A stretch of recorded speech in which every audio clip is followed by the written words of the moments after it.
Hello മക്കളെ, അപ്പോൾ നമ്മുടെ +1 ബയോളജിയിലെ കുറച്ച് ടോപ്പ് ലെവൽ ക്വസ്റ്റ്യൻസ് ആണ് ഈ ഒരു വീഡിയോയിലൂടെ നമ്മൾ ഡിസ്കസ് ചെയ്യാൻ പോകുന്നത്. ഫോർ എക്സാമ്പിൾ നിങ്ങൾ അധികവും ചോദിക്കാറുണ്ട് മിസ് കൗണ്ടർ കറണ്ട് മെക്കാനിക്സ് എക്സാമിന് ചോദിക്കുമോ, ആക്ഷൻ പൊട്ടൻഷ്യൽ എങ്ങനെയാണ് ജനറേറ്റ് ആവുന്നതെന്ന് എക്സാമിന് ചോദിക്കുമോ, അല്ലെങ്കിൽ നമ്മുടെ ഫോട്ടോസിന്തസിസിൻ്റെ സെക്ഷനിൽ കെമി ഓസ്മോട്ടിക് ഹൈപ്പോത്തസിസ് ചോദിക്കുമോ, ഇങ്ങനെ കുറച്ച് കാര്യങ്ങൾ നിങ്ങൾ ചോദിക്കാറുണ്ടല്ലേ. അപ്പോൾ അങ്ങനത്തെ ക്വസ്റ്റ്യൻസ് വരുമ്പോൾ മിസ് പറയാറുണ്ട് അത് സ്ഥിരമായിട്ട് ചോദിക്കുന്ന ഒരു റിപ്പീറ്റിംഗ് ക്വസ്റ്റ്യൻ അല്ല, പക്ഷേ എന്നാലും വന്നിട്ടുണ്ട്. സോ അത്തരത്തിലുള്ള കുറച്ച് ഹയർ ലെവൽ ക്വസ്റ്റ്യൻസ് അല്ലെ ടോപ്പ് ലെവൽ ക്വസ്റ്റ്യൻസ് ആണ് ഈ ഒരു വീഡിയോയിലുള്ളത്. അപ്പോൾ ഈ ഒരു ക്വസ്റ്റ്യൻസിൻ്റെയും വിത്ത് ആൻസർക്കുള്ള PDF നിങ്ങൾക്ക് കിട്ടും. ഇതിൻ്റെ ഈ PDF-ൻ്റെ ഡ്രൈവ് ലിങ്ക് നിങ്ങൾക്ക് ഡിസ്ക്രിപ്ഷനിൽ കാണാൻ വേണ്ടി പറ്റും. അപ്പോൾ എൻ്റെ മക്കൾ ചെക്ക് ചെയ്യുക. അപ്പോൾ ജസ്റ്റ് നിങ്ങൾക്ക് മിസ് കാണിച്ചു തരാം എന്തൊക്കെ ടൈപ്പ് ഓഫ് ക്വസ്റ്റ്യൻസ് ആണ് ഈ ഒരു +1 ബയോളജിയിൽ നമുക്ക് പറയാനുള്ളതെന്ന്. സോ ആദ്യം നിങ്ങൾ നോക്കിക്കഴിഞ്ഞാൽ ഇങ്ങനത്തെ ക്വസ്റ്റ്യൻസ് നിങ്ങൾ തീരെ കണ്ടിട്ടുണ്ടാവില്ല. ആസ്കോമൈസെറ്റ്സിനെയും ബെസിഡിയോമൈസെറ്റ്സിനെയും കമ്പയർ ചെയ്യാം. അതുപോലെ തന്നെ എക്സാമ്പിൾസ് തന്നിട്ട് അതിപ്പം റീസെൻറ്റ് ഇയർ ആയിട്ട് കാണുന്നുണ്ട് കേട്ടോ. എക്സാമ്പിൾസ് തന്നിട്ട് അവർ ഏത് ക്ലാസ്സിലാണ് വരുന്നതെന്നുള്ളത് എഴുതാൻ വേണ്ടിയിട്ട്. അതേപോലെ തന്നെ അതിൻ്റെ കമ്പാരിസൺ മിസ് ഇവിടെ വെച്ചിട്ടുണ്ട്. ഇനി ഇവിടെ നിങ്ങൾക്ക് നോക്കിക്കഴിഞ്ഞാൽ നമ്മുടെ ആ ഒരു ടുബാക്കോ മൊസൈക്ക് ഡിസീസ് ആ ഒരു ഇൻഫെക്ഷൻ വന്ന സമയത്ത് ലക്ഷണങ്ങൾ എന്തൊക്കെയാണ് നമ്മൾ ശ്രദ്ധിക്കാത്ത കുറച്ച് ക്വസ്റ്റ്യൻസ് ആണ്.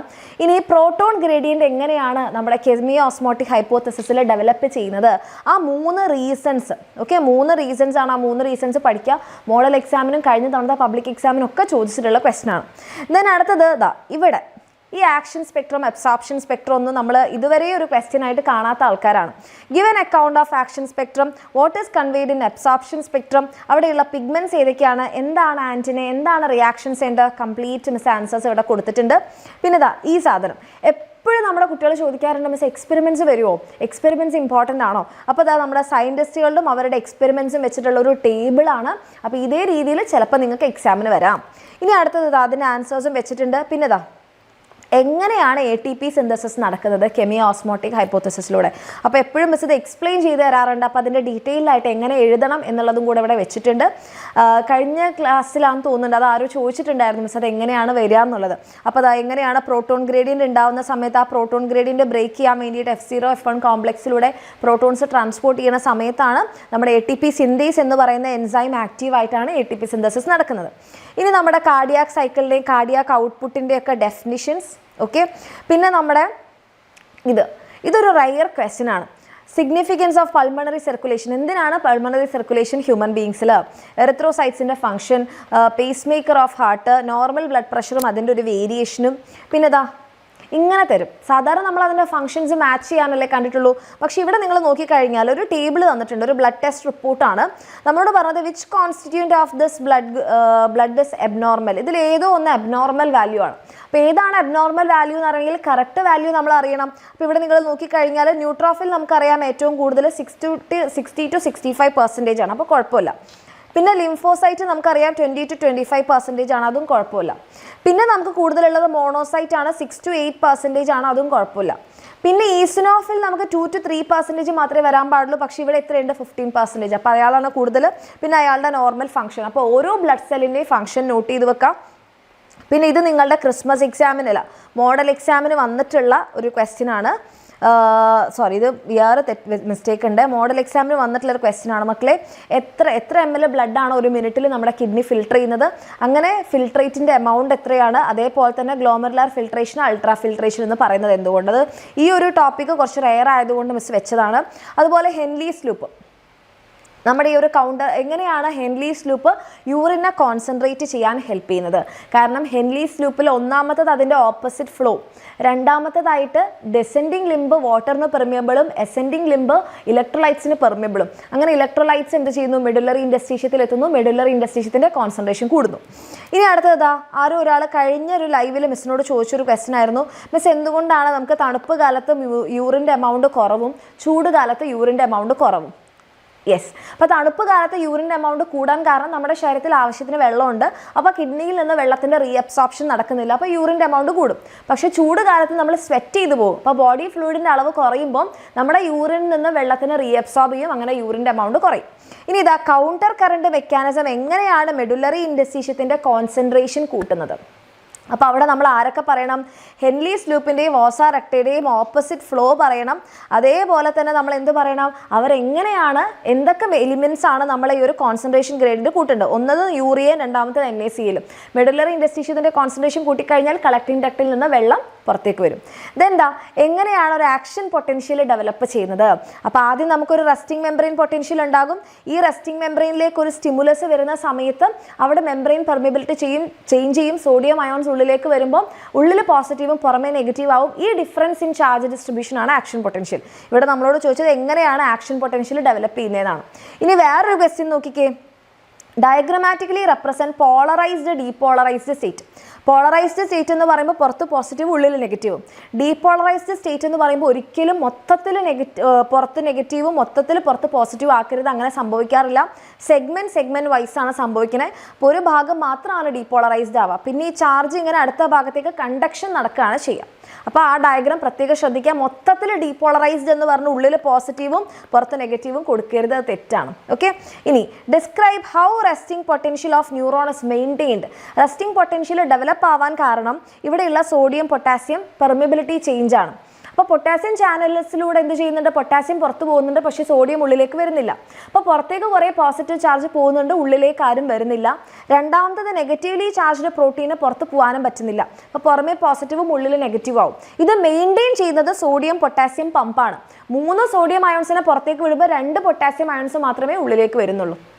ഇതാണ് മെയിൻറ്റെയിൻ ചെയ്യുന്നത്. ഇനി ഒരു ക്വസ്റ്റ്യൻ, ഇത് അങ്ങനെ കണ്ടിട്ടില്ല, പക്ഷെ അഥവാ വന്നാൽ, electrical currents fade as they pass along wire but impulses do not fade. അതിന് കാരണം ഇതാണ്. ഈ ഇമ്പൾസസ് ഓരോ സെഗ്മെൻറ്റ് വൈസ് പുതിയതായിട്ട് ജനറേറ്റ് ചെയ്യപ്പെടുകയാണ്. അപ്പോൾ സ്ട്രെങ്ത് കുറയാതെ പോകും. പക്ഷേ ഒരു ഇലക്ട്രിക്കൽ ഇമ്പൾസ് പോകുന്ന സമയത്ത് എന്താ സംഭവിക്കുന്നത് വെച്ചാൽ അവിടെ റെസിസ്റ്റൻസ് ഉണ്ടാവും. അപ്പോൾ അതിൻ്റെ സ്ട്രെങ്ത് കുറഞ്ഞു വരും. So electrical current fade in a wire due to energy loss and resistance, whereas nerve impulse do not fade because action potential regenerate ചെയ്യാണ് ചെയ്യുന്നത്. പോളറൈസ്ഡ് ആവുന്നു, അത് ഡീപോളറൈസ്ഡ് ആവുന്നു, പിന്നെ റീപോളറൈസ്ഡ് ആവുന്നു. അപ്പോഴേക്ക് അടുത്ത ഭാഗം ഡീപോളറൈസ്ഡ് ആവുന്നു. Okay. So at every segment of neuron membrane allowing it to travel a long distance without loss of strength. അപ്പോൾ ഈ സെഗ്മെൻറ്റ് വൈസ് ഇതാ, ഇത് ഇവിടുന്ന് ഇങ്ങോട്ടേക്ക് പോകുമ്പോൾ ഈ ഭാഗം റീപോളറൈസ്ഡ് ആയി, ഈ ഭാഗം പോളറൈസ്ഡ് ആയി, അപ്പോൾ ഡീപോളറൈസ്ഡ് ആയി. അപ്പോൾ ഓരോ സെഗ്മെൻ്റ് ആയിട്ട് പുതിയതായിട്ട് ജനറേറ്റ് ചെയ്യണം, അതാണ് വ്യത്യാസം. സോ ഇത്തരത്തിലുള്ള ക്വസ്റ്റ്യൻസ് ഈ PDF ഉണ്ടാവും. PDF ചെക്ക് ചെയ്യുക, ഡൗൺലോഡ് ചെയ്യുക, പഠിക്കുക. അതുപോലെ ബാക്കി ചാപ്റ്റേഴ്സിൻ്റെ ATRMSും സ്നേഹാമസും ഡിസ്കസ് ചെയ്യുന്നുണ്ടാകും. അപ്പോൾ ഓൾ ദി വെരി ബെസ്റ്റ്. നിങ്ങൾക്ക് യൂസ്ഫുൾ ആയാണ് തീർച്ചയായിട്ടും കമൻറ്റ് സെക്ഷനിൽ അറിയിക്കുക. നമ്മുടെ ലൈവുകൾ മിസ് ചെയ്യാതിരിക്കും. അപ്പോൾ മക്കളെ, ഇതുവരെ നമ്മുടെ അർച്ചനാമസിന്റെ പോർഷൻസിൽ നിന്നുള്ള ഇമ്പോർട്ടൻ്റ് ആയിട്ടുള്ള ക്വസ്റ്റ്യൻസ് ഒക്കെ നമ്മൾ കണ്ടു കഴിഞ്ഞു. ഇനി മിസ്സിൻ്റെയും സ്നേഹാമസിൻ്റെയും പോർഷനിൽ നിന്നുള്ള ഇമ്പോർട്ടൻ്റ് ആയിട്ടുള്ള കുറച്ച് ടോപ്പ് ലെവൽ ക്വസ്റ്റ്യൻസ് നമുക്ക് നോക്കാം. അപ്പോൾ നമ്മുടെ ലോക്കോമോഷൻ എന്ന് പറയുന്ന മൂവ്മെന്റ് എന്ന് പറയുന്ന ചാപ്റ്ററിൽ നിങ്ങൾക്ക് സ്കെലിറ്റൽ മസിലും സ്മൂത്ത് മസിലും ഇതുപോലെ കാറ്റഗറൈസ് ചെയ്യാനുള്ള രീതി ചോദിക്കും. അത് ടേബിൾ ആയിട്ട് ചോദിക്കാൻ ചാൻസ് ഉണ്ട്. പിന്നെ നമ്മുടെ മസിൽസിന്റെ കേസിൽ സെൽ മെംബ്രെയിൻ, സൈറ്റോപ്ലാസം ഒക്കെ ഏതൊക്കെ പേരിലാണ് അറിയപ്പെടുന്നത്, ഇത് നമ്മുടെ സ്പീഡിൽ പറയുന്നത്. ഇതിന്റെ PDF നിങ്ങൾക്ക് നമ്മുടെ ചാനൽ ഗ്രൂപ്പിൽ കിട്ടുന്നതായിരിക്കും കേട്ടോ. പിന്നെ ഇത് ലേബിൾ ചെയ്യാനുള്ള രീതി ചോദിക്കും. പിന്നെ ഇതേപോലെ ഓപ്ഷൻ ഉള്ള രീതിയിൽ ക്വസ്റ്റ്യൻസ് ചോദിക്കും. പിന്നെ ട്രൂ ഓർ ഫോൾസ് സ്റ്റേറ്റ്മെന്റ് ആയിട്ട് അങ്ങനെയുള്ള രീതി ചോദിക്കാം. പിന്നെ നമ്മുടെ മസിൽസിലുള്ള സ്കെലിറ്റൽ മസിലുള്ള ബോൺസിന്റെ നമ്പേഴ്സ് വെച്ച് ചോദ്യം ചോദിക്കും. പിന്നെ നമ്മുടെ വെർട്ടിബ്രൽ കോളം, അതിൽ ഓരോ കാര്യങ്ങൾ എന്ത് ചെയ്യുക, ലേബിൾ ചെയ്യുക. അതുപോലെ തന്നെയാണ് നമ്മുടെ റിപ്സും സ്റ്റേണത്തിൻ്റെയും കാര്യം ലേബിൾ ചെയ്യാനും ചോദിക്കും. പിന്നെ 3 ടൈപ്പ് റിപ്സിൻ്റെ കേസ് എന്ത് ചെയ്യണം, ഡീറ്റെയിൽ ആയിട്ട് ചോദിക്കും. പിന്നെ നമ്മുടെ ഫോർലിംസും ചോദിക്കാൻ ചാൻസ് ഉണ്ട്. അതുപോലെ തന്നെ നമ്മുടെ ജോയിൻസ് ഏതൊക്കെയാണെന്ന് പിക്ചർ തന്ന് ചിലപ്പോൾ ചോദിക്കും. ഇതൊക്കെ ടോപ്പ് ലെവലായിട്ട് ചോദിക്കാൻ ചാൻസ് ഉള്ളതാണ് കേട്ടോ. പിന്നെ നമ്മുടെ ലാസ്റ്റ് ടോപ്പിക് ആയിട്ടുള്ള ഡിസോർഡേഴ്സ്. ദെൻ കെമിക്കൽ കോർഡിനേഷനിൽ ഓരോ ഗ്ലാൻസ് ചിലപ്പോൾ ലേബിൾ ചെയ്യാൻ ചോദിക്കാം. അതേപോലെ തന്നെ ഇത് നമ്മുടെ മോഡൽ ക്വസ്റ്റ്യൻ പേപ്പറിൽ ചോദിച്ച് കണ്ടതായിരുന്നു. നമ്മുടെ തൈറോയ്ഡ് ഗ്ലാൻഡും പാരാ തൈറോയ്ഡ് ഗ്ലാൻഡും ലേബിൾ ചെയ്യാനും അത് പ്രൊഡ്യൂസ് ചെയ്യുന്ന ഹോർമോൺസിൻ്റെ പേര് ചോദിക്കും. പിന്നെ നമ്മുടെ തൈമസ് ഗ്ലാൻഡ് ചോദിക്കാം. ഇനി നമ്മുടെ പ്ലാൻ ഗ്രോത്ത് ആൻഡ് ഡെവലപ്മെന്റ് എന്ന് പറയുന്ന ചാപ്റ്ററിൽ നിങ്ങൾക്ക് മെയിനായിട്ട് ഓരോ പ്ലാൻ, ഇത് നമ്മുടെ ഓക്സിൻ്റെ കേസാണ്, ഈ ഡയഗ്രാം തന്നിട്ടുള്ള രീതിയിൽ ചോദ്യം ചോദിക്കും. പിന്നെ നമ്മുടെ ജിബറിൻ്റെ കേസിലാണെങ്കിൽ ഇതുവരെ ഈ ഒരു ഫംഗൽ പാത്തോജൻ്റെ പേരൊന്നും ചോദിച്ചിട്ടില്ല, പക്ഷേ 2014 ചോദിച്ചിട്ടുണ്ട്. അപ്പോൾ അതുകൊണ്ട് ചോദിക്കാൻ ചാൻസ് ഉണ്ട്, നോട്ട് ചെയ്ത് വെക്കണം.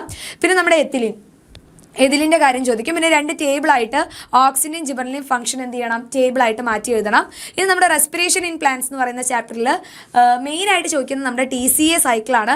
അപ്പോൾ ഈ ഒരു എൻസൈമിൻ്റെ പേര് നോട്ട് ചെയ്ത് വെക്കണം, സിട്രേറ്റ് സിന്തേസ്. ബാക്കി എത്ര NADH ഫോം ചെയ്തിട്ടുണ്ട്, എത്ര GTP ഫോം ചെയ്തിട്ടുണ്ട്. പിന്നെ നമ്മുടെ ഇലക്ട്രോൺ ട്രാൻസ്പോർട്ട് സിസ്റ്റത്തിലുള്ള ഓരോ കോംപ്ലക്സിൻ്റെ പേര് ഇതുപോലെ മാച്ച് ചെയ്യാനുള്ള രീതി ചോദിക്കാം. പിന്നെ നമ്മുടെ ഇലക്ട്രോൺ ട്രാൻസ്പോർട്ട് സിസ്റ്റത്തിലെ ഓരോ കോംപ്ലക്സുകളുടെ പേര് കറക്റ്റ് ഓർഡറിലായിട്ട് എഴുതാൻ ചോദിക്കും. പിന്നെ ഈ ഡയഗ്രാം തന്നിട്ട് നിങ്ങളോട് ഫില്ലിംഗ് ദ ബ്ലാങ്ക്സ് പോലെ അത് ചോദിക്കാൻ ചാൻസ് ഉണ്ട്. പിന്നെ നമ്മുടെ ഫൈനൽ ഇലക്ട്രോൺ അക്സെപ്റ്റർ നമ്മുടെ ഓക്സിജന്റെ കേസ് നിങ്ങൾക്ക് ചോദിക്കും. ഓക്കെ, അപ്പോൾ ഇത്രയുമാണ് മിസ്സിന്റെ ചാപ്റ്ററിലെ ടോപ്പ് ലെവൽ ക്വസ്റ്റ്യൻസ് എന്ന് പറയുന്നത്. അപ്പൊ ഇനി മിസ്സിന്റെ പോർഷൻസിലേക്ക് നമുക്ക് കടക്കാം. അപ്പൊ ഇനി മിസ്സിന്റെ ബയോമോളിക്യൂൾസ് എന്ന് പറയുന്ന ചാപ്റ്ററിലേക്ക് കടക്കാം. അപ്പൊ ഇതിൽ നമ്മുടെ മെറ്റബോളൈറ്റ്സിനെ കുറിച്ച് എന്തായാലും ക്വസ്റ്റ്യൻ ചോദിക്കും. 2 ടൈപ്പ് മെറ്റബോളൈറ്റ്സ് എന്താണ്, അതേപോലെ അതിന് എക്സാമ്പിൾസും എക്സാമിന് ചോദിക്കും. അപ്പൊ അതിന്റെ ആൻസർ ഇതേ മിസ് ഇവിടെ കൊടുത്തിട്ടുണ്ട്. 2 ഡിഫറൻസസും അതേപോലെ തന്നെ അതിന് എക്സാമ്പിൾസും കൊടുത്തിട്ടുണ്ട്. പിന്നെ അതേപോലെ തന്നെ ഇതേപോലെ നമ്മുടെ ടെക്സ്റ്റ് ബുക്കിലുള്ള ഡയഗ്രാംസ് ഒക്കെ വളരെ ഇമ്പോർട്ടൻ്റ് ആണ്. അത് എന്തായാലും എക്സാമിന് നമുക്ക് ചോദിക്കുന്നതാണ്. അപ്പൊ അതൊക്കെ പഠിച്ചു വെക്കുക. ഇത് നമ്മുടെ അഡിനിനും അതേപോലെ തന്നെ യുറാസിലിന്റെ ആണ് നൈട്രജൻ ബേസിൽ എപ്പോഴും ചോദിക്കാൻ സാധ്യതയുള്ളത്. പിന്നെ അതേപോലെ തന്നെ നമ്മുടെ അപ്പോ എൻസൈമും അതേപോലെ തന്നെ കോഫാക്ടറിന്റെ ഭാഗത്ത് നിന്ന് എന്തായാലും ഒരു ക്വസ്റ്റ്യൻ ചോദിക്കും. പലതരത്തിലുള്ള കോഫാക്ടർ ഏതൊക്കെയാണ്, അതേപോലെ തന്നെ കാർബോക്സി പെപ്റ്റിഡേസിന്റെ കോഫാക്ടർ ഏതാണെന്നുള്ളതും ചോദിക്കും. അപ്പോൾ അതിന്റെയും ആൻസർ ഇതേ മിസ് ഇവിടെ കൊടുത്തിട്ടുണ്ട് കേട്ടോ. പിന്നെ അതേപോലെ തന്നെ അലാനിൻ ഗ്ലൈസിൻ ഒക്കെ പോലെയുള്ള അലാനിൻ ഗ്ലൈസിൻ അല്ലെങ്കിൽ സെറിൻ ഇതിന്റെയൊക്കെ സ്ട്രക്ചർ വരയ്ക്കാനായിട്ട് നമുക്ക് എക്സാമിന് ചോദിക്കും. പിന്നെ അതേപോലെ തന്നെ lipids are not strictly macro molecule എന്നുള്ള ഡയലോഗ് നന്നായി പഠിച്ചു വെച്ചോളൂ. ആ ഭാഗത്തുനിന്നും ക്വസ്റ്റ്യൻ വരാൻ സാധ്യതയുണ്ട്. പിന്നെ അതേപോലെ തന്നെ പ്രോട്ടീൻസ് ഒരു ഹോമോപോളിമർ ആണോ അല്ലയോ എന്നുള്ള കാര്യം പഠിച്ചു വെച്ചോളൂ. അത് അതിന്റെ ആൻസർ മിസ് ഇവിടെ കൊടുത്തിട്ടുണ്ട്. ഓക്കെ, അപ്പോൾ എല്ലാവർക്കും ഓൾ ദ വെരി ബെസ്റ്റ്. ബാക്കിയുള്ള കാര്യങ്ങളൊക്കെ നമ്മുടെ ATR മിസ് സെറ്റ് ആക്കി തരും. പിന്നെ നമ്മുടെ ലൈവില് കൂടുതൽ ക്വസ്റ്റ്യൻസ് ഒക്കെ നമ്മൾ ഡിസ്കസ് ചെയ്യുന്നതായിരിക്കും. അപ്പോൾ ലൈവ് ആരും മിസ് ആക്കരുത് കേട്ടോ. ഓക്കെ, അപ്പോൾ love you all. Bye bye. Thank you Sneha miss. അപ്പോൾ അങ്ങനെയാണെന്നുണ്ടെങ്കിൽ മക്കളെ ഇവിടെ നമ്മുടെ എൻസൈമിനെ എഫക്ട് ചെയ്യുന്ന ഫാക്ടേഴ്സിലെ സബ്സ്ട്രേറ്റ് കോൺസെൻട്രേഷൻ നമ്മൾ പഠിക്കുന്നതാണ് അല്ലേ. അപ്പോൾ അതിനെ കുറിച്ചുള്ള ഈ ഒരു രീതിക്ക് ക്വസ്റ്റ്യൻ വരുന്നുണ്ട്. അതിന്റെ ആൻസറും മിസ് ഇവിടെ കൊടുത്തിട്ടുണ്ട്. ഓക്കെ, പിന്നെ അതേപോലെ തന്നെ എൻസൈമിന്റെ ക്ലാസ്സസ് അത് നന്നായി പഠിച്ചു വെച്ചോളൂ. ഓരോ ക്ലാസ്സസും എന്തൊക്കെ കാര്യങ്ങളാണ് ചെയ്യുന്നത് എന്നുള്ള രീതിക്ക് മാച്ച് ദ ഫോളോയിങ്ങോ അല്ലെങ്കിൽ നമ്മുടെ ടെക്സ്റ്റ് ബുക്കിൽ തന്നിട്ടുള്ള ആ റിയാക്ഷൻ തന്നിട്ട് അത് ഏതാണെന്നുള്ള ഐഡന്റിഫൈ ചെയ്യാനൊക്കെ ചോദ്യം വരും. പിന്നെ അതേപോലെ തന്നെ പ്രോട്ടീൻ്റെ സ്ട്രക്ചറിന്റെ ഭാഗത്ത് ഇതേപോലെ ക്വസ്റ്റ്യൻ ചോദിക്കുക. സ്ട്രക്ചർ തന്നിട്ട് ഐഡന്റിഫൈ ചെയ്യാനായിട്ടൊക്കെ ചോദിക്കും കേട്ടോ. പിന്നെ അതേപോലെ തന്നെ എൻസൈമിന്റെ റിയാക്ഷൻ്റെ ആ ഒരു ഗ്രാഫ് ഉണ്ടല്ലോ, നമ്മുടെ ആക്ടിവേഷൻ എനർജിയുടെ ഗ്രാഫ്, അതും നന്നായിട്ടൊന്ന് പഠിച്ചു വെച്ചോളൂ. ആ ഭാഗത്തും ക്വസ്റ്റ്യൻ വരും. പിന്നെ അതേപോലെ തന്നെ മിസ് പറഞ്ഞില്ല ടെക്സ്റ്റ് ബുക്കിലെ ഈ ഡയഗ്രാംസ് നമ്മുടെ കൊളസ്ട്രോൾ അതേപോലെ തന്നെ ഇത് നമ്മുടെ അഡിനിലിക് ആസിഡ് ആണ്, ഇത് സെറീൻ. അപ്പോൾ ഇതിൻ്റെയൊക്കെ സ്ട്രക്ചേഴ്സ് ഐഡന്റിഫൈ ചെയ്യാനായിട്ട് ചോദിക്കും. പിന്നെ അതേപോലെ പ്രോട്ടീനിന്റെ ഫംഗ്ഷൻസ് നമുക്കൊരു ടേബിൾ ആയിട്ട് പഠിക്കാനില്ലേ, ആ ടേബിളും നന്നായിട്ട് പഠിച്ചു വെച്ചോളൂ. ആ ടേബിളിന്റെ ഭാഗത്തുനിന്ന് എപ്പോഴും എല്ലാ വട്ടവും എക്സാമിന് ക്വസ്റ്റ്യൻ ചോദിക്കുന്നതാണ്. പിന്നെ അതേപോലെ തന്നെ എൻസൈമിന്റെ ആ ഒരു ഇല്ലസ്ട്രേഷൻ, എൻസൈമും സബ്സ്ട്രേറ്റും കൂടി ചേർന്നിട്ടുണ്ടാകുന്ന ആ പ്രോഡക്റ്റ് ഒക്കെ ഉണ്ടാകുന്ന ആ ഒരു ഇല്ലസ്ട്രേഷനും കറക്റ്റായിട്ട് നമുക്ക് വരച്ച് അടയാളപ്പെടുത്താനുള്ള രീതിക്ക് ക്വസ്റ്റ്യൻ വരും. അപ്പോൾ അത് നമ്മൾ സ്വന്തമായിട്ട് തന്നെ ചെയ്യണം. ഇനി മോർഫോളജിന്റെ കേസിൽ എസ്റ്റിവേഷൻ വളരെ ഇമ്പോർട്ടൻ്റ് ആണ്. എസ്റ്റിവേഷന്റെ ഭാഗത്ത് നിന്ന് ഐഡന്റിഫൈ ചെയ്യാൻ, പിക്ചർ എന്നിട്ട് ഐഡന്റിഫൈ ചെയ്യാനൊക്കെ ചോദിക്കും. വാക്സിലറിയിലെ 3 ടൈപ്പ് പെറ്റൽസ് ഏതൊക്കെയാണെന്നുള്ളതും ചോദിക്കും. ഓക്കെ, പിന്നെ അതേപോലെ തന്നെ നമ്മുടെ വീനേഷൻ തന്നെ 2 ടൈപ്പ് ഉണ്ട്, അത് ഏതാണെന്നുള്ള ഐഡന്റിഫൈ ചെയ്യാനൊക്കെ ചോദിക്കും. അതേപോലെ തന്നെ കോമ്പൗണ്ട് ലീഫുകൾ 2 തരത്തിലുണ്ട്, അത് ഏതാണെന്നുള്ള ഐഡന്റിഫൈ ചെയ്യാൻ ചോദിക്കും. ഫില്ലോടാക്സി എന്താണെന്നുള്ളതും പഠിച്ചു വെക്കുക. അതേപോലെ തന്നെ ഫില്ലോടാക്സിയുടെ ഡിഫറെൻറ്റ് ടൈപ്സുകൾ പഠിച്ചു വെക്കുക. പിന്നെ അതേപോലെ തന്നെ ഇൻഫ്ലോറസൻസും വളരെ ഇമ്പോർട്ടൻ്റ് ആണ്. 2 ടൈപ്പ് ഇൻഫ്ലോറസൻസ് അത് വളരെ ഇമ്പോർട്ടൻ്റ് ആണ്. അതേപോലെ തന്നെ അതിനെ ഡിഫറൻഷിയേറ്റ് ചെയ്യാനായിട്ടുള്ള രീതിക്കും ക്വസ്റ്റ്യൻ ചോദിക്കും. ഓക്കെ, അപ്പോൾ അതിന് ആൻസറും ഒപ്പം കൊടുത്തിട്ടുണ്ട്. പിന്നെ അതേപോലെ പ്ലാസന്റേഷൻ എന്താണെന്നുള്ള പഠിച്ചു വെക്കുക. അതേപോലെ തന്നെ പ്ലാസന്റേഷൻ ആ പിക്ചർ കണ്ടിട്ട് അത് ഏതാണെന്നുള്ള ഐഡന്റിഫൈ ചെയ്യാനും പഠിച്ചു വെക്കുക. ഓക്കെ, പിന്നെ ആക്ടിനോമോർഫിക് ഫ്ലവറും സൈഗോമോർഫിക് ഫ്ലവറും തമ്മിലുള്ള ഡിഫറൻസസ് എന്താണെന്നുള്ള ഭാഗത്ത് നിന്ന് ക്വസ്റ്റ്യൻ ചോദിക്കും. മോണോകോട്ട് സീഡിന്റെ ഭാഗത്ത് ഐഡന്റിഫൈ ചെയ്യാനായിട്ട്, ഭാഗങ്ങൾ ഐഡന്റിഫൈ ചെയ്യാനായിട്ട് ചോദിക്കും. അതേപോലെ തന്നെ ഫ്ലോറൽ ഡയഗ്രാം തന്നിട്ട് ഫ്ലോറൽ ഫോമിൽ എഴുതാനും ഫാമിലി കണ്ടുപിടിക്കാനുള്ള രീതിക്ക് ക്വസ്റ്റ്യൻ വരും. ഓക്കെ, പിന്നെ അതേപോലെ ഫ്രൂട്ട് നമുക്ക് ഈ ഫ്രൂട്ടിന്റെ പല ഭാഗങ്ങൾ ഏതാണെന്നുള്ള ഐഡന്റിഫൈ ചെയ്യാൻ ചോദിക്കും. അതേപോലെ പാർത്തനോകാർപ്പിക് ഫ്രൂട്ട് എന്താണെന്നുള്ളതും ചോദിക്കും. അതിന്റെ എക്സാമ്പിൾസും ചോദിക്കും. ഓക്കെ, പിന്നെ അതേപോലെ തന്നെ ഓവരുടെ പൊസിഷൻ അനുസരിച്ച് ഫ്ലവേഴ്സിനെ ക്ലാസിഫൈ ചെയ്യില്ലേ, അപ്പോൾ അത് നമ്മുടെ ഹൈപ്പോഗൈനസ് എപ്പിഗൈനസ് ഒക്കെ പറഞ്ഞിട്ട് നമ്മൾ പഠിക്കില്ലേ, അതും അതിന് എക്സാമ്പിൾസും പഠിച്ചു വെക്കുക. റൂട്ടിന്റെ ഡിഫറെൻ്റ് ആയിട്ടുള്ള ഭാഗങ്ങൾ പഠിച്ചു വെക്കാം. ഓക്കെ, ഇനി നമ്മുടെ അനാട്ടമിന്റെ കേസിൽ നോക്കുകയാണെന്നുണ്ടെങ്കിൽ എന്താണ് സ്റ്റീൽ എന്നുള്ള പഠിച്ചു വെച്ചോ. അത് ഒരു 1 മാർക്ക് ക്വസ്റ്റ്യൻ ആയിട്ട് എപ്പോഴും ചോദിക്കുന്നതാണ്. നമ്മുടെ മീസോഫിൽ സെൽസിന്റെ പ്രത്യേകത, ഇലകളിലെ മീസോഫിൽ സെൽസിന്റെ പ്രത്യേകതകൾ പഠിച്ചു വെക്കുക. പിന്നെ അതേപോലെ തന്നെ റേഡിയലും അതേപോലെ തന്നെ കൺജോയിന്റ് വാസ്കുലർ ബണ്ടിൽസ് എന്താണെന്നുള്ള പഠിച്ചു വെക്കുക. പിക്ചർ എന്നിട്ട് ഐഡന്റിഫൈ ചെയ്യാനായിട്ട് ചോദിക്കും. എൻഡാർക്ക് സൈലും എക്സാർക്ക് സൈലും തമ്മിലുള്ള ഡിഫറൻസസ് വളരെ ഇമ്പോർട്ടൻ്റ് ആണ്. അത് എന്തായാലും എക്സാമിന് ചോദിച്ചിരിക്കും. ഓക്കെ, പിന്നെ അതേപോലെ തന്നെ എന്താണ് ബുള്ളിഫോം സെൽസ്, അതിന്റെ ഫംഗ്ഷൻസ് നന്നായി പഠിച്ചു വെച്ചോ. അത് ഒരു ഷുവർ ക്വസ്റ്റ്യൻ ആണ്, എന്തായാലും ചോദിച്ചിരിക്കും. പിന്നെ അതേപോലെ തന്നെ ഇതേപോലെ കുറേ നമുക്ക് ഈ ഫീച്ചേഴ്സ് തരും. അത് എന്നിട്ട് റൂട്ട്, സ്റ്റെം, ലീഫ് എന്നൊക്കെ പറഞ്ഞിട്ട് ക്ലാസിഫൈ ചെയ്യാനുള്ള തരത്തിൽ ക്വസ്റ്റ്യൻ ചോദിക്കും. ഓക്കെ, അതേപോലെ ഈ ഡയഗ്രാംസ് വളരെ ഇമ്പോർട്ടൻ്റ് ആണ്. ഡൈക്കോട്ട് സ്റ്റെം, മോണോക്കോട്ട് സ്റ്റെമ്മിന്റെ ഒക്കെ ഡയഗ്രാംസ് തന്നിട്ട് അതിന്റെ ഫീച്ചേഴ്സ് എഴുതാനുള്ള രീതിക്ക് ക്വസ്റ്റ്യൻ ചോദിക്കും. ഓക്കെ, നേരത്തെ നമ്മൾ കണ്ട പോലത്തെ തരത്തിലുള്ള ക്വസ്റ്റ്യൻ ആണ്. ലീഫും കൂടെ എക്സ്ട്രാ ആഡ് ചെയ്തെന്നുള്ളൂ. ഓക്കെ, അപ്പോൾ ഇതേപോലെ സ്റ്റേറ്റ്മെന്റ്സ് തന്നിട്ട് അത് ഏതാണ്, റൂട്ടിന്റെ ഫീച്ചറാണോ ലീഫിന്റെ ഫീച്ചറാണോ എന്നുള്ള രീതിക്ക് ക്വസ്റ്റ്യൻ ചോദിക്കും. അതേപോലെ ക്യാമ്പിയം പ്രസന്റ് ആണെങ്കിൽ ഓപ്പൺ ക്യാമ്പിയം ഇല്ല എന്നുണ്ടെങ്കിൽ ക്ലോസ്ഡ് വാസ്കുലർ ബണ്ടിൽ എന്നുള്ള കാര്യം മനസ്സിലാക്കി വെക്കുക. പിന്നെ ഇതേപോലെ സ്ട്രക്ചർ എന്നിട്ട് ഭാഗങ്ങൾ അടയാളപ്പെടുത്താനുള്ള തരത്തിലൊരു ക്വസ്റ്റ്യൻ ചോദിക്കും. ഇത് ഏതിൻ്റെ അനാട്ടമി ആണെന്നുള്ളത് പഠിച്ചു വെക്കുക. അതിൻ്റെ ഭാഗങ്ങൾ ഐഡന്റിഫൈ ചെയ്യാനും ക്വസ്റ്റ്യൻ ചോദിക്കും. ഓക്കെ, ലാസ്റ്റ് നമ്മുടെ പ്ലാന്റ് കിങ്ഡത്തിലെ കേസിൽ ആൽഗയുടെ ആ ഒരു ടേബിൾ നമ്മൾ പഠിച്ചിട്ടുണ്ടല്ലോ, അത് നന്നായി പഠിച്ചു വെച്ച മക്കളെ. അവിടെ നിന്ന് ഇതേപോലെ ഫിൽ ഇൻ ദ ബ്ലാങ്ക്സ് പോലെ ക്വസ്റ്റ്യൻസ് വരും. ഓക്കെ, പിന്നെ അതേപോലെ തന്നെ മാർക്കാൻഷ്യ എന്നുള്ള പ്ലാന്റിനെ നിങ്ങൾ ഐഡന്റിഫൈ ചെയ്യാനും അതിൻ്റെ ഭാഗങ്ങൾ നന്നായിട്ട് പഠിച്ചു വെച്ചോളൂ. അത് വളരെ ഇമ്പോർട്ടൻ്റ് ആണ്, എക്സാമിന് വരും. ഓക്കെ, പിന്നെ അതേപോലെ തന്നെ നമ്മുടെ ഈ പ്ലാന്റ് കിങ്ഡത്തിൽ കുറേ ഇതേപോലത്തെ എന്താ പറയുക മാച്ച് ദ ഫോളോയിങ് ക്വസ്റ്റ്യൻസ് വരും. ഓക്കെ, അപ്പോൾ ഈ മാച്ച് ദ ഫോളോയിങ് ക്വസ്റ്റ്യൻസ് എന്തായാലും പ്ലാന്റ് കിങ്ഡത്തിൽ നിന്ന് വരും. അപ്പോൾ അതെന്തായാലും നന്നായിട്ട് അറിഞ്ഞു വെക്കുക. പിന്നെ എന്താണ് ഹെറ്ററോസ്പോറസ് കണ്ടീഷൻ, അത് കാണിക്കുന്ന ടെറോഡോഫൈറ്റ്സ് ഏതൊക്കെയാണെന്നുള്ളത് പഠിച്ചു വെക്കുക. എന്തുകൊണ്ടാണ് ആംഫിബിയൻസ് ഓഫ് പ്ലാന്റ് കിങ്ഡം എന്ന് നമ്മുടെ ബ്രയോഫൈറ്റ്സിനെ വിളിക്കുന്നത് എന്നുള്ളത് പഠിച്ചു വെക്കുക. ഇനി അഗർ എന്ന് വെച്ച് കഴിഞ്ഞാൽ എവിടെ നിന്നാണ് കിട്ടുന്നത്, അഗറിൻ്റെ യൂസസും പഠിച്ചു വെക്കുക. അതേപോലെ തന്നെ നമ്മുടെ സ്പോറോഫിറ്റിക് സ്റ്റേജ് ആണ് നമ്മുടെ ബ്രയോഫൈറ്റിൻ്റെ, അതിൻ്റെ ഭാഗങ്ങളും അടയാളപ്പെടുത്താനായിട്ടുള്ള രീതിക്ക് പഠിച്ചു വെക്കുക. ഓക്കെ, അപ്പോൾ ഇത്രയും ക്വസ്റ്റ്യൻസ് ആണ് നമുക്കിവിടെ പഠിക്കാനുള്ളത്. ദെൻ ലാസ്റ്റ് വൺ ആയിട്ട് ആർട്ടിഫിഷ്യലും നാച്ചുറൽ സിസ്റ്റം പ്രൊപ്പോസ് ചെയ്ത ആരാണ് എന്നുള്ള കാര്യം കൂടെ പഠിച്ചു വെക്കുക. ഓക്കെ, അപ്പോൾ ഇത്രയും കാര്യങ്ങളാണ് നമ്മുടെ ടോപ്പ് ലെവൽ ക്വസ്റ്റ്യൻസിൽ നമ്മൾ ഇൻക്ലൂഡ് ചെയ്തിട്ടുള്ളത്.